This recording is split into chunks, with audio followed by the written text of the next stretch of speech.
Elizabeth Huff is the Director of Economic Development and Tourism for the City of Sugar Land. She leads efforts to attract and retain major employers, expand the city's tourism reach, and build new opportunities for residents and visitors alike. Now, under her leadership, Sugar Land has stepped onto the global stage, becoming a FIFA 2026 World Cup city supporter through a $2.5 million partnership with the Houston Host Committee. Here to share what's next for Sugar Land's economy and why Fort Bend County is emerging in the spotlight is Elizabeth Huff. Elizabeth, welcome to the program. Thank you for having me. If you'd like to join into the conversation, give us a call or text us at 713-440-8870. So excited about this new opportunity, and how does Sugar Land play with FIFA? Yes, very excited about it. For us, we are looking for the opportunity to increase our visibility, not only on a national stage, but a global stage. And so this partnership allows us to have our branding, our Sweeter With You campaign. Everything's going to be blasted all over the Houston Fan Fest area. And then we also are going to be able to now have our own Fan Fest. So we will be able to broadcast all of the matches as they happen in the Houston area and have our own party in Sugar Land. So we are a very diverse community, and so being able to provide that opportunity for our residents and visitors that maybe they don't want to drive all the way into Houston. It's really not that far, promise. But you came. I did. It was very quick. But to be able to provide that to everyone and still be able to be part of the excitement, especially South American countries, they're very, very big into football and soccer, and so. You've already drank the Kool-Aid. You're calling it football. I'm half already. Brazilian, so yes, I've watched FIFA my entire life. I think just being able to take advantage of this amazing opportunity, once in a lifetime opportunity for Houston, and then what role can we play in as part of it? And it's really exciting, like you were saying, Elizabeth, that this is an exciting time, and Sugar Land is really stepping in and becoming this major partner. But I want to hear a little bit more about how Sugar Land is positioning itself in regards to long-term growth. Definitely. So we are in a pivotal moment in our history. So we are a community that is really focused on redevelopment. A lot of people don't know that we only have about 4% of our land left to develop. So we're a heavily master planned community, but we're outgrown and we're landlocked. And so for us, it's really focusing on that redevelopment. So growth is going to look different than it did in the past 20 years and not all this greenfield new construction, but really excited about that and how we work with them. Our redevelopment department, they are focused on bringing in what we call missing middle housing. And so I don't know if you heard about the Floor campus. It's going to be converted into residential. So they're going to be demolishing those office buildings and then turning it into almost all residential. And so for us, that's exciting because it'll be able to have some of the empty nesters move out of their bigger homes and move into those smaller homes, and then free up the other homes for families to move into the community. Are you going to start going vertical, going high rise? In what way? Well, and like residences, I know that I want to say it's the maybe the Ritz-Carlton and some of the higher end hotel brands are bringing in residential across the area, especially in the Woodlands. I know. Are you doing something like that, or are you going to go high rise, like 20 to 30 stories up, or are there limits? No, so we have the Sugar Land Regional Airport, so that does kind of restrict our ability how vertical we can go. But it is more about building maybe more zero lot line housing.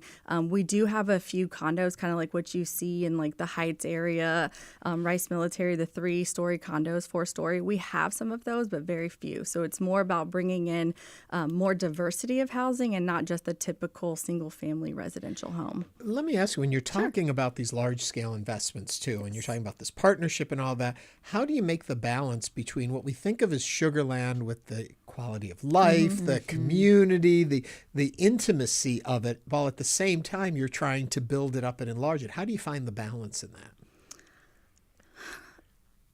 So we are losing population because our people move there to raise their families, to send them to good schools.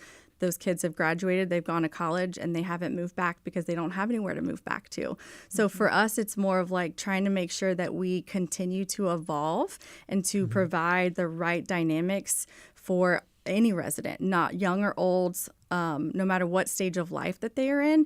And so for us, it's more making sure we have that diversity of housing, get those young families back, and then also continuing to I compare Sugar Land to a lot of like Houston. Whenever people say they have a hard time recruiting employees to Houston, and then once you get here, you don't ever leave, right? I'm one of those. I'm a transplant. I'm one of those people. Me too. Don't ever want to leave. Pretty much all of us here have come from somewhere else. That's right. So once you're here, you're rooted, right? And so with Sugar Land is the same way. We've got residents who've been there, and very proud residents that have been there for 30, 40 years, and they don't want to move, but they have nowhere to downsize. So for us, this is our way of like keeping our community fabric, being able to provide alternative solutions for our residents who want to stay but don't necessarily need to stay in the same home. And then that way we can still bring in young families, because we are a very family focused and oriented community. For sure. And, as a mom, I'm thinking schedules, and I'm thinking about, children and drop-offs and things. And I'm also thinking about traffic. Yes. What type of conversation goes into that when you guys are looking at having these type of restructuring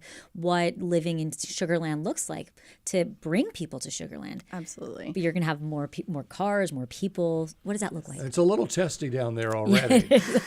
Everyone has their own opinion. But I don't know. We are a zoned community, right? So that, like, our community has been set up for success. Like, we're very, very fortunate.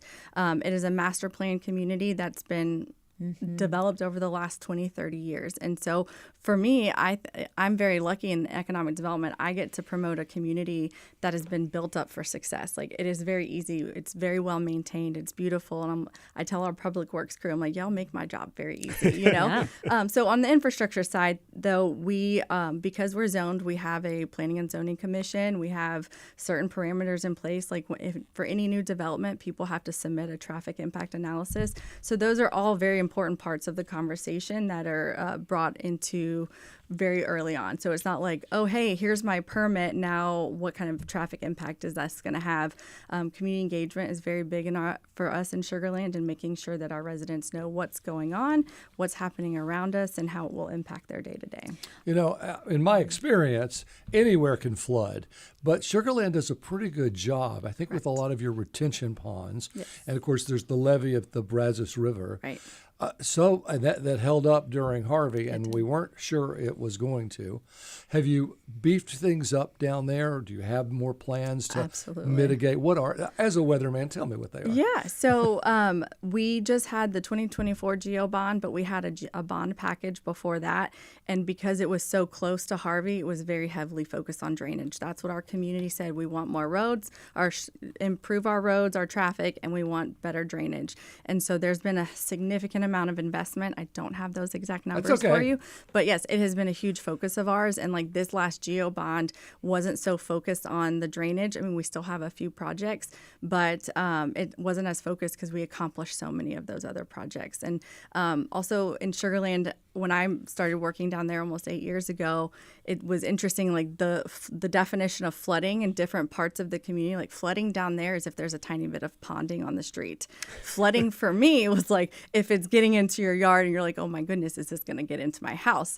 Right. So very different definition of how we define flooding over there too. And the engineering team that we have is amazing. They have this thing called Ice Swim. So they are constantly monitoring the water, the like Brazos River, they have gauges all over the place and these really cool maps. And so it's like if a storm comes out of the blue, or if we're preparing for, hopefully not, knock on wood, a hurricane, they are actively monitoring it. And we've done a lot of studies and make data-driven decisions on why we build what we build. Are your power lines underground down there with these newer communities? Some of them are, Some yes. of them are, Yes. right? So that's got to be a pretty good plus as far as keeping the lights on when you need to. Yes. Yeah. Yes, we've had our struggles. Sugar Land was also known as the tree city. And Right. so we have a lot of trees, and I think that does impact, if they're not well maintained, they will impact your electric lines. So Now, balance. Elizabeth, we have a couple of questions and calls coming in, but I did want to ask you about how do residents feel that are already living in Sugar Land about you all wanting more residents to come in the redevelopment?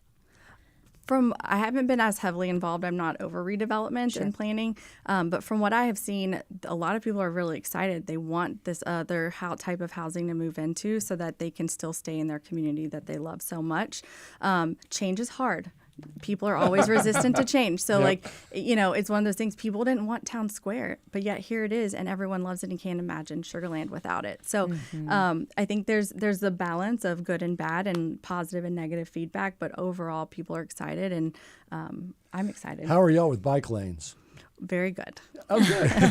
We have a lot of trails, and I think that's another big part of our master plan is to further connect all of our trails, whether it's walking or bike. 713-440-8870 if you want to join the conversation. Jacob from Montrose does. Jacob, you're going to have to put on your headphones so you can hear Jacob. Hold on one second, Jacob. Okay, she's ready to go. What's on your mind? I am curious about the FIFA sponsorship. Which organization was more in tune with helping you get it? Was it Harris County Houston Sport Authority or Harris County Sport and Convention Corporation? Wanting to know, I'm assuming. Thank you for that call. He wanted to know about the sponsorships, where he should be directed through Harris County Sports Authority or Harris County. I think that's what he. Yeah, Port Authority or Sports who was more helpful in this funding toward you folks, I think is what he was asking. Or how he can get involved with. That's from what I understood. Okay, so we have our own, we're going to have our own initiative. So if you want to get involved, just email us, go to visitsugarlandtx.com. But how we worked and got this sponsorship is we worked with the FIFA 26 Houston Hosts Committee. So there was a host committee that was established a few years ago that went and did the bid and did a lot of work and now has a team that is responsible for executing FIFA in Houston. And so that is who our sponsorship is with. This combination, this sponsorship, this relationship, what will that mean for jobs in the area, especially down in Sugar Land? Anything? Does it help there? Yeah, I mean, we were going to feel the impact. We have felt the impact of Super Bowl, NCAA games. This is like having a Super Bowl every 3 days for 21 days. There will be seven Super Bowls in a matter of 21 days. Yep. So our restaurants are going to need more people. Our hotels are going to need more people. Our businesses are going to need more people, our retailers. And so, yes, it will be more of like a temporary activation, just like we felt with other big events. But for us, we're also leveraging this as a business recruitment opportunity of like companies that have been interested in the Houston area or Sugar Land and haven't made that decision to move down here. We would like to host them and have them experience Sugar Land on a whole new level and experience Houston. And hopefully we will land some businesses. So that's my like longer term strategy is how do we use this to get our name out there and build a better rapport and hopefully land more companies for Sugar Land. When do you think businesses locally in Sugar Land will start taking on more applications for jobs? Because if you have people that are living in the area that are saying, hey, I could use employment, when do you think that timeline is going to start? My guess would be after the holiday rush, like that, because we always have the increase in employment with the holiday season, probably closer to March. There's going to be a lot of activations. There's a lot of other events that are going to happen in build up to FIFA. A lot of companies are going to have their own private parties at different venues and stuff. So there's going to be a lot. Some people we know are already getting requests for AV or like renting out space in anticipation of hosting their own parties and stuff like that. So I think businesses are already feeling the impact of what it will mean for them. I would think it would be a big opportunity for food trucks. Yes. But how do you deal with that? So, Sugar Land used to have a permitting system for food trucks. The state has now taken over that regulation in this last legislative session. So it's more about where do we provide them a space to participate. Yeah. I'm sorry to say, I think probably a lot of folks in our area think of Sugar Land as just down that highway and the shopping malls along the highway. Yep. In your position as attracting tourism, correct. Share with us some of the hidden gems that are down there. When people are heading down that way, what else should they be seeing? So hopefully you all know that Houston Museum of Natural Science. We know that. We've been there. Did you know that they have a Sugar Land location? Yes. I went there for the eclipse. Awesome. Yes, Thank you. I was there. And So, it is a fabulous museum. It is. And they actually I don't know if you know, they have the mixers and elixirs that they do every year. They just brought their first one to Sugar Land and it sold out. So it was on September 19th. So we're excited to have more and more events like that and to activate the space in a new way. We also have the Fort Bend Children's Discovery Center, which is at the Imperial Sugar Factory, which we just purchased a few months ago.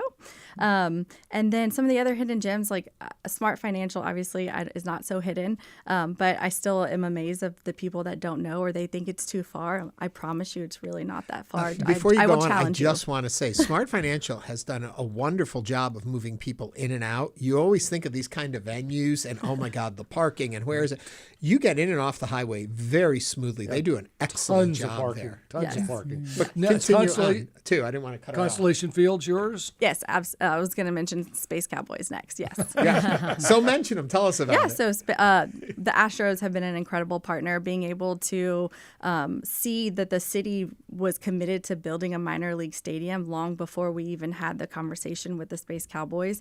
It opened in 2012, and then, lo and behold, we did get the opportunity to work with the Astros and bring the minor league team, the AAA minor league team here. And Space Cowboys are now at Constellation Field. We've got Talyard next door, which is a new brewery for Sugar Land across from the regional airport. So a lot of great activations happening over there. And Cliff Plans HTX would like to know, will new housing developments incorporate walkable design features? Absolutely. That's one of the biggest selling points of Lake Point Green and is one I'm personally very, very excited about. There's already a lake there and it's right behind the Whole Foods. And so there's a great shopping center and it's going to further connect all of that. And then Rudy Guerrero would like to know any thoughts on the Rosenberg area development. Is that affecting you guys at all? Yeah, I mean, it's a positive, right? So the more residential that develops in Fort Bend County, the more people that shop in our community. We're still the crown jewel. We're still the most populated city within Fort Bend County. We're just in a different stage of our life cycle than other communities. But yes, the more that Fort Bend County grows, the better for all of us. Spoken like a true economic developer. Yes, Elizabeth Absolutely. Huff is the Executive Director of Economic Development and Tourism for the City of Sugar Land, Director of Economic Development. Elizabeth, thank you for joining us today on Hello Houston. Thank you so much for having me.